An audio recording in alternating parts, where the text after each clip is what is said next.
morning, panelists. We are the Group 1 of PSET 3-1 Major in English. I'm Denise Isabel Maestre. I'm John Esposito. I am Mara Atencio. I am John Jose. I'm Ethel from Pilatore. I'm Richard Joaquin. I am Jordan Ronda. And the title of our research is English Language Anxiety and Potential Predictors Among Selected Students in a Private College. Basis for a Language Intervention Program. We We are are ready for your questions, comments, and suggestions. Sir, oral silang nag-introduce. So, oral din dapat kayo sa akin. Okay, so good morning.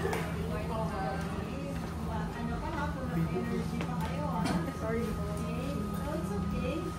So, English language and scientific potential predictor. So, you're under the BS major in English. Okay? So, meron kayo mga nakitang previous studies about English.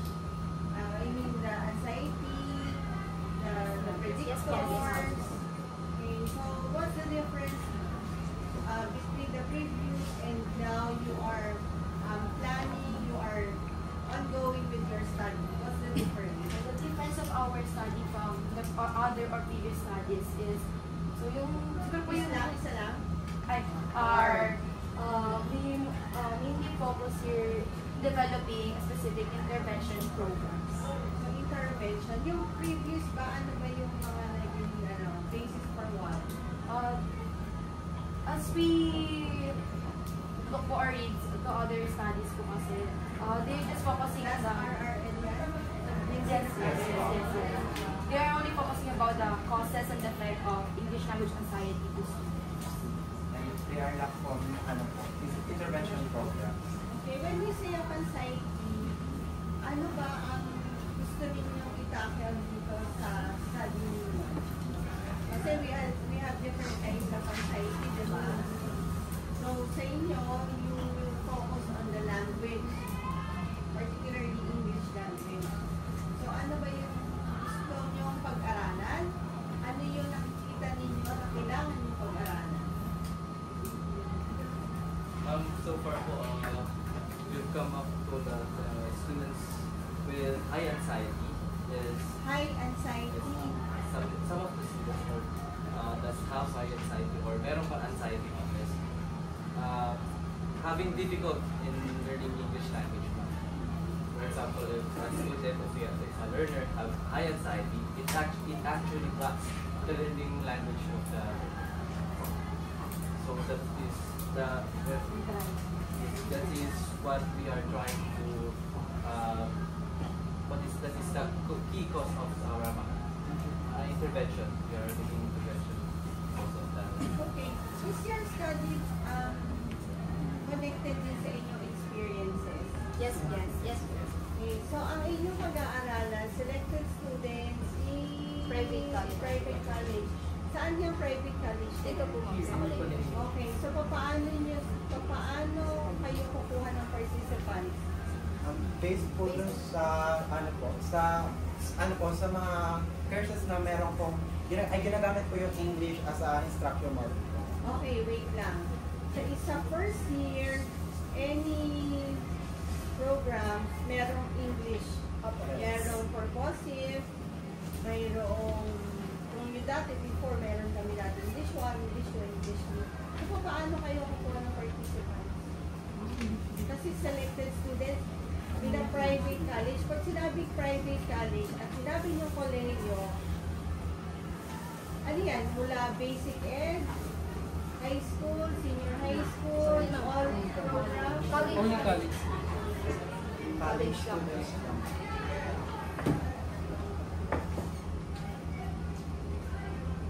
Walang particular program. No, ma'am. Meron. Yung nakuha po kasi namin ng mga participants po is yung BSHM, BEd, third year, fourth year, BSED, fourth year, second year, BPE, third year, BSI, fourth year, BSED, third year, BSEE, Ano ang third year. common factors nila? Bakit sila kinuha nila? as long as ma'am there's English-related courses over to their program, and also from they are using English as a medium of speaking or connection, something like that. So, ilang programs yung kukunin ninyo? Kasi sa kolehiyo de San Gabriel, we have 4, sabi na natin 36 programs sa college.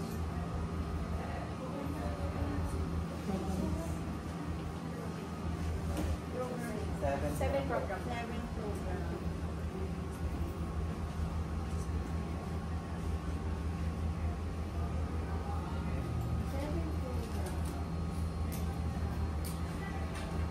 Will it be enough para mag-materialize yung inyong study?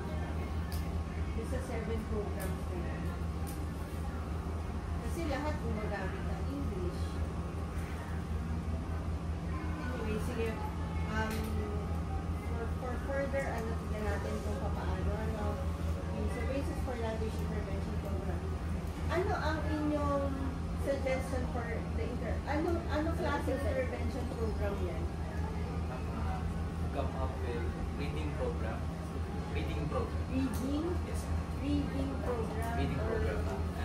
The reading program is, unlike the other reading programs na marami na po, it is tailored for students that have anxiety or have a high anxiety.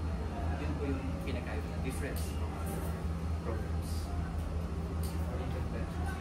Dito pa sa predictors, kasama dito ang digital.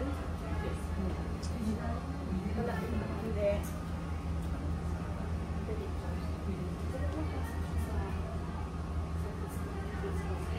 Pumapasok siya sa Okay.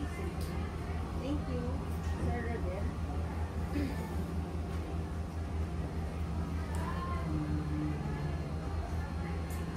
Sir Brian.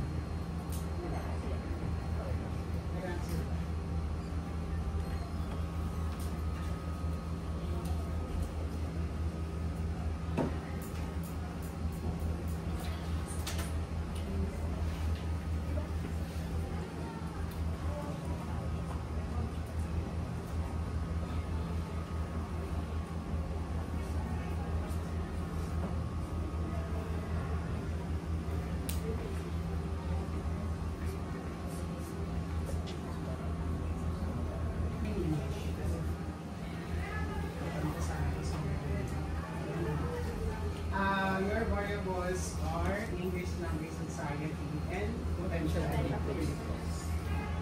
What specific variables included in English language anxiety? We have 3 communication apprehension, less anxiety, and fear of negative evaluation.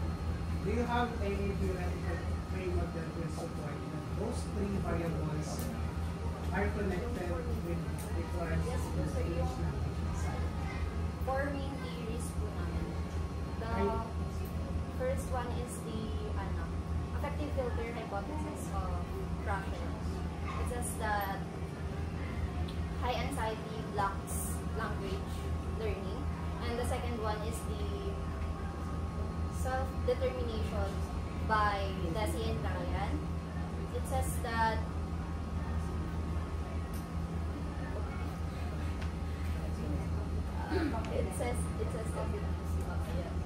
competent. And the third one is the social learning of Bandura. That says that students learn through observing others, and their anxiety is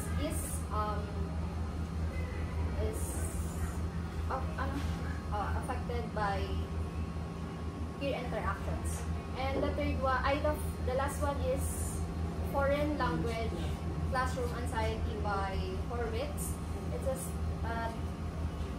anxiety and fear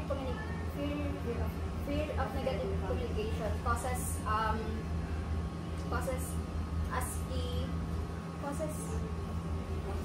English language anxiety. How about the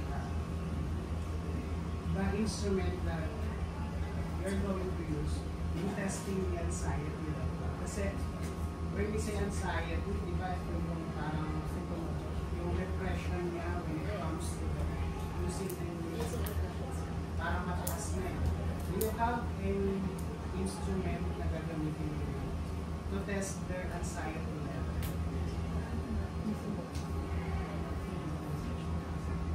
Saka kasi yung anxiety, it's more on psychological aspect. Oh, yes. So, I think you need yung guidance ng isang psychologist para masabi mo na talagang itong batang ito, masasabi mo na mayroon siyang anxiety when it comes to English language. So yun yung isa ko na kailangan nyo na masiguro, lalo na kapag kayo ay mag-interpret ng data. Make sure that the data collected must undergone validation for the expert, lalo na sa psychology, sa outside. Sakto na dyan. Okay. Next, potential predictors. So ano yung mga variables included in potential predictors? The independent variables for this is self-esteem, peer pressure, language learning, opportunities, instructional modeling, and teacher support and feedback. Okay. So, ang ibig nyo sabihin, from those potential predictors, gusto nyo malaman alin sa mga variables na yun, yung nagpe-predict na nagpo-cause, bakit nagkakaroon sila ng anxiety. Yes, sir. Okay. Pero, ganito, maganda yung, kaya nagkakaintindihan tayo sa ganong concept ha. Gusto nyo malaman from these variables, predictive variables, alin dito yung nagpo-cause ng anxiety nila sa English. Fear. However, kapag ganyan kasi yung concept ng inyong study, ang statistics na gagamitin nyo, mas may regression analysis. Mag-regression analysis. Yun ba sa yung may school? Magkakaroon sila ng kasi multiple variables so sa multiple regression. Yung merong y is equals to ax plus b. Yan. Pero kung sa SL, linear regression. Ayun, sarap. Aray! Uminahon ka na. Andyan na yung request mo. Ayan kasi yung concern ko. Ito yung concern niya. Yung potential predictors kasi na term. So, Since ano ba ang statistics na lagyan natin? hindi. Analysis of variance. Ano ba? Yun din yung ano ko sabi mo. Sabi ko, kala na sila doon. Yan. So, isa yun sa i-correct yun. Tsaka, so, from that, ibay natin yung statement of the graph. Yung 3.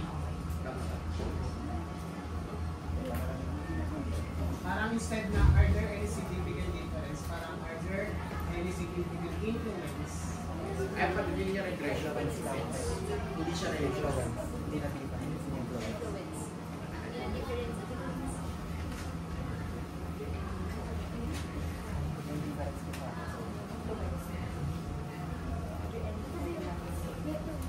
Kumbaga, pinitest nyo yung influensya ng mga predictive variables doon sa kung ano yung influensya niya doon sa anxiety level ng mga selected students.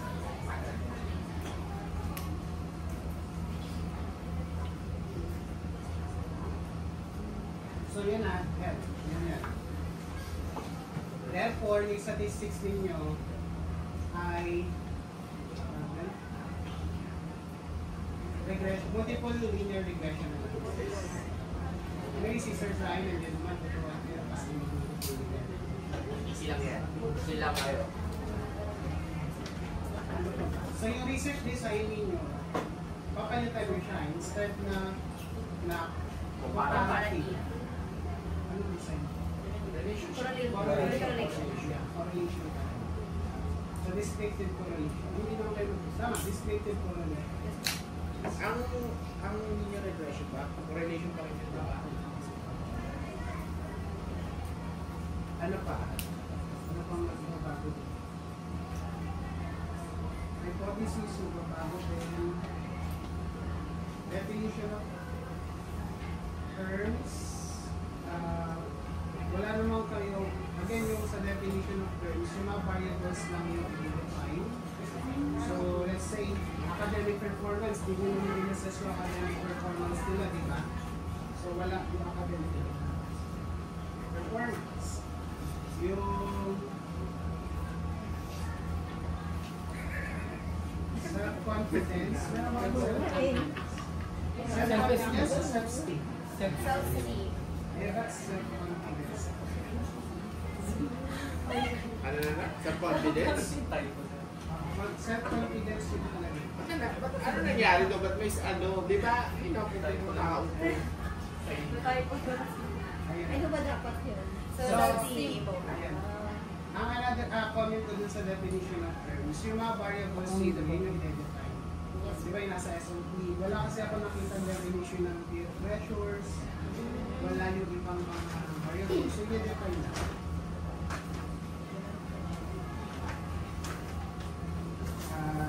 Yan. So kung correlational, focus kayo sa regression ha. So explanation about regression.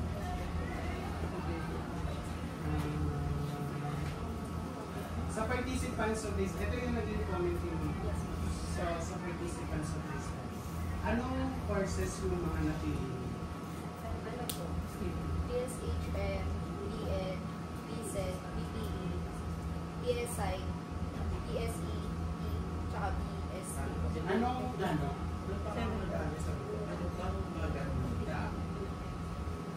Courses na talagang gumagamit ng English. Dapat major English.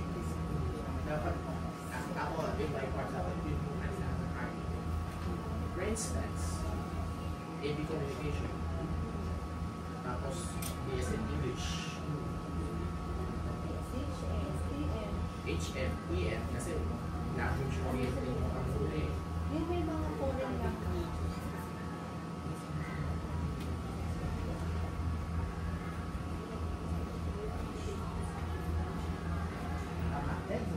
yun ang naman yung BS. Edu. Ay, issue kailangan. Or kaya ano na lang kaya?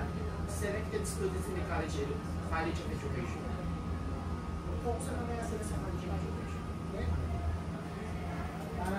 Ang hirap kasi pag multiple colleges eh. Kasi hindi niyayama ko sa inyo. Yung may pag-justify ko sa inyo.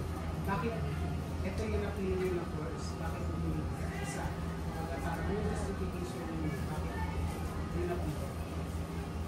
So kung halimbawa, since undergrad thesis naman, you can focus na lang in one college. Sa College of Education, since very important sa College of Education students, you can speak lang English language. So, for you to assess ano yung anxiety level ng mga co-ed students when it comes to English. Nagbabago ito pa namin ka? Hindi naman. So, ang magiging changes lang doon, syempre, yung title ninyo, yung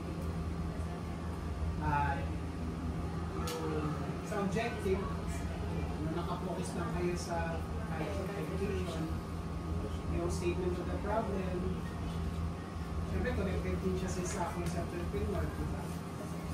And then, sa scope and delimitation, i-limit nyo lang na yung mga students na nakuha, magiging respondents sa mga found College of Education. Sa research local, you have to emphasize sa within collection of the nandun yung College of Education. So you have to provide information about College of Education doon sa research local. And then doon sa respondents of the study, you have to determine ilan lahat yung population ng College of Education. Magawa kayo sa UPA, magawa kayo ng letter doon, request kayo ng number of enrolled students under College of Education. Tapos yun yung magiging population nyo. And then from that, you have to compute for the sample size. So kung ilan yung makakompute ko ng sample size, that will be the number of the responses. And then from that, sa sampling design ninyo, yun, kung random sampling, stratified sampling, yun yung gagawin nyo. Ano pa? Pagdating naman sa statistical treatment of data, mag-weighted mean kayo, tapos multiple linear regression analysis. Hindi siya t-test, hindi siya ano. Kasi ang main objective ninyo is ma-determine ninyo from these potential predictors, alin dito yung mas nagpe-predict doon sa English language anxiety ng mga selected students. Yun yung pinaka-objective ninyo kasi. Prediction pa. Ano ang anxiety? Anong prediction nila? Yung predictors po. Halimbawa, ano yung nagpo-cause ng anxiety nila? So, takot na nila sa fear, kung nahihiyak pa sila ng salitain in front dahil sa kanilang paligid. So, parang yung mga predictors. So, hindi lang nakaspecify kung ano yung potential predictors, pero nakadefine naman sa one study. So, predictive validity, noong language of science, yung bawat level ng language of science, kung predict pa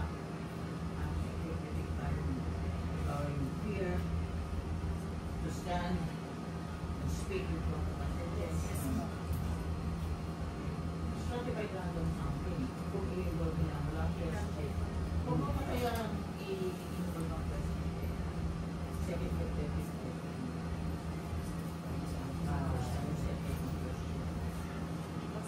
pag mamadali na kayo, tulad na namin, kasi mamadali na kayo, kailangan before September yun eh, schedule ko na yan, may hard counting. Pwede din, kasi yung first year kasi hindi pa lang sila mag-evaluate. Kumbaga parang when it comes to the interventional school, kasi lalabas din din yung interventional school eh. Kumbaga halimbawa, na-include kaya ng kolehiyo yung English language proficiency ng mga students nung nandito na sila, second year, third year, fourth year.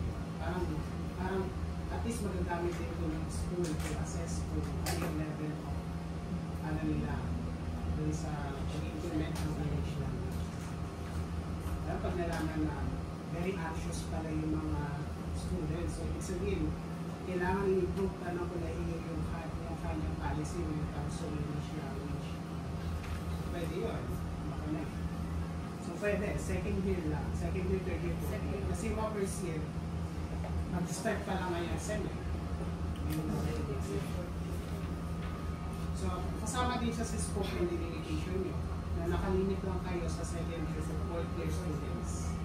First year are not included. First year students are not included. Anong instrument na gamitin nyo to measure the language of anxiety?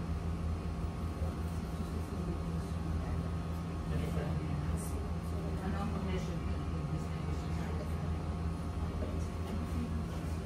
Instrument na kami dito. Supposedly, dapat yung instrument na gagamitin nyo din established na instrument. Kumbaga parang i-adapt nyo na lang from existing na. Kasi kung kayo mismo yung gagawa ng instrument, kailangan mag-validate nyo kayo sa mga experts na field of psychology. Kasi pag psychology kasi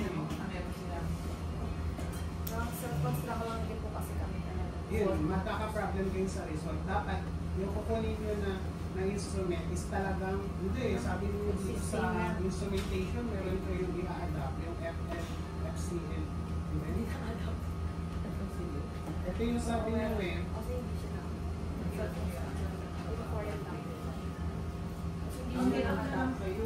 Marami nang mahihirang mag-debate kayo. yung FLCAS, sabi nyo, yung Foreign Language Classroom Anxiety, by War Hits. So, adapted siya. Ibig sabihin, kukunin nyo yung mga instruments nila, gagamitin nyo yung instrument. Kung gagamit kayo ng mga hirap na instrument, Mag-immunity sa uso. Hindi naman kumakabay ang mga yun. Masagot. Parang meron ilagay ko yung immunity. Hindi kami natin. Pag hindi kayo magpapabay, mag-a-adapt kayo, kagalang nyo pa, sarili nyo nyo.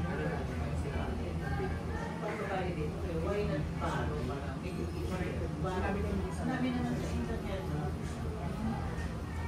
Patulong kayo kayo mga gawin na ang dami mo ginagamit. Ano to subscribe tayo? Ano kaya? Ng for Lego po. Ayun. Kaya ba meron na value mo per leg? Okay. Pwede ko ba ipagamit? Pwede sir. Pwede naman. Isinira na lang kayo kayo gumawa. Ha? Hindi na kayo gumawa. Mga validation. Okay? Yes, yes po.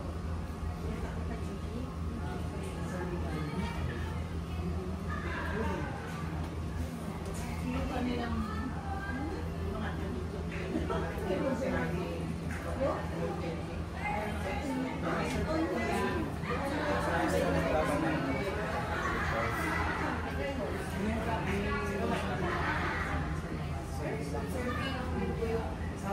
Survey questionnaires.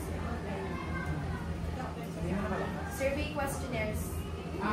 Sunday pwede. Yeah, galing sa papers. yun po, nag-construct lang self-constructed surveys. Yun lang. Mas pwede mag-adapt.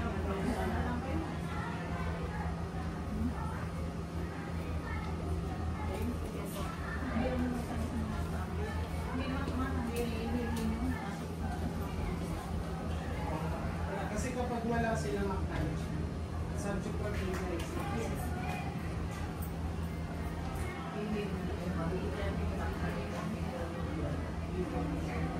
Kasi attachment sa case.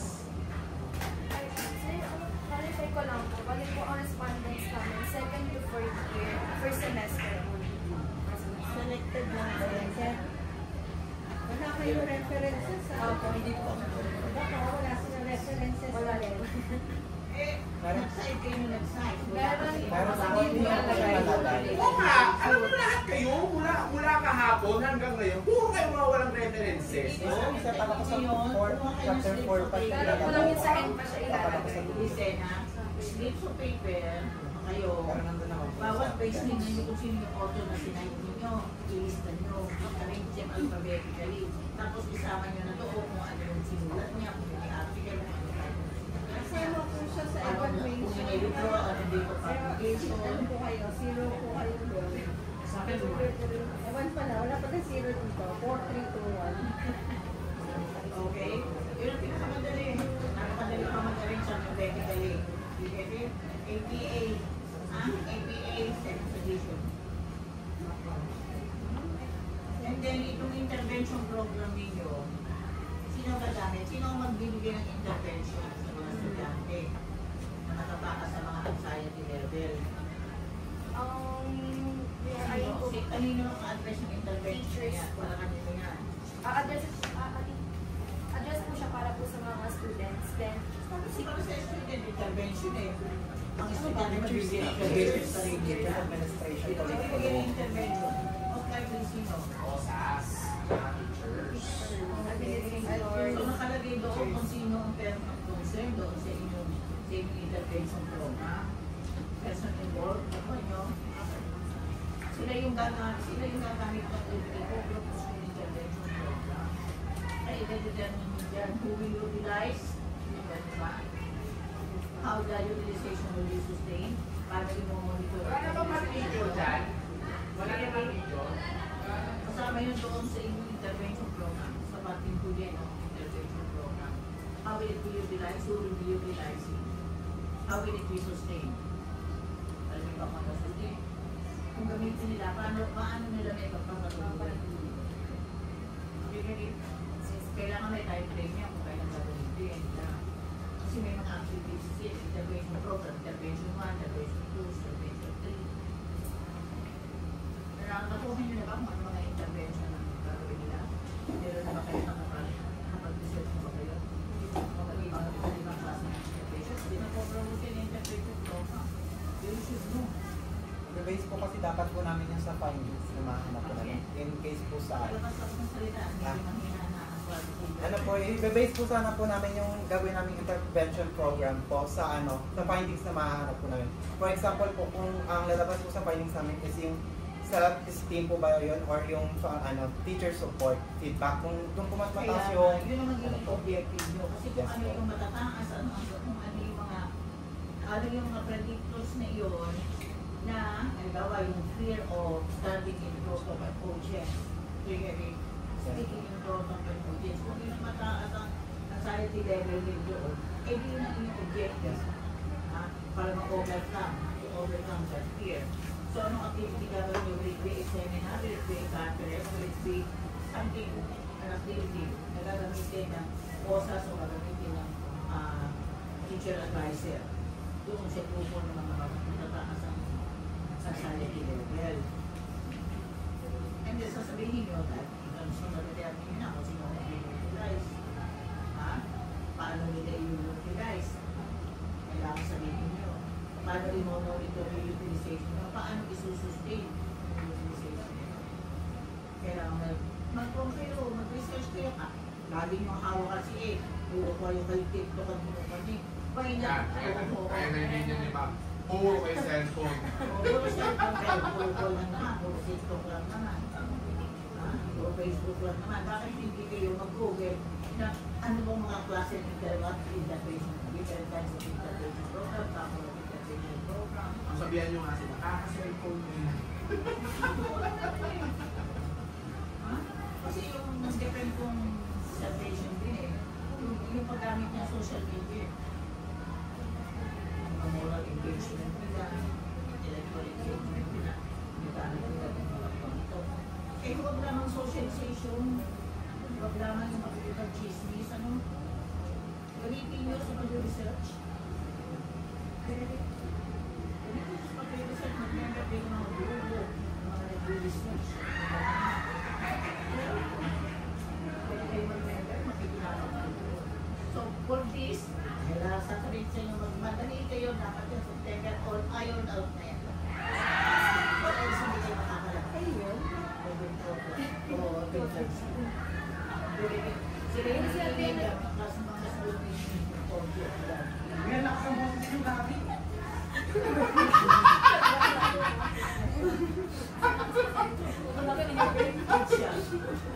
Basta naiintindihan nyo na. Yes, ma'am. Kasi kinahalian ko yun. Thank you, ma'am.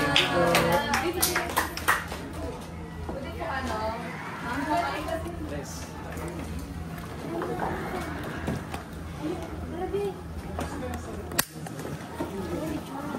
Mahirap. Kasi dalawa. Mahirap.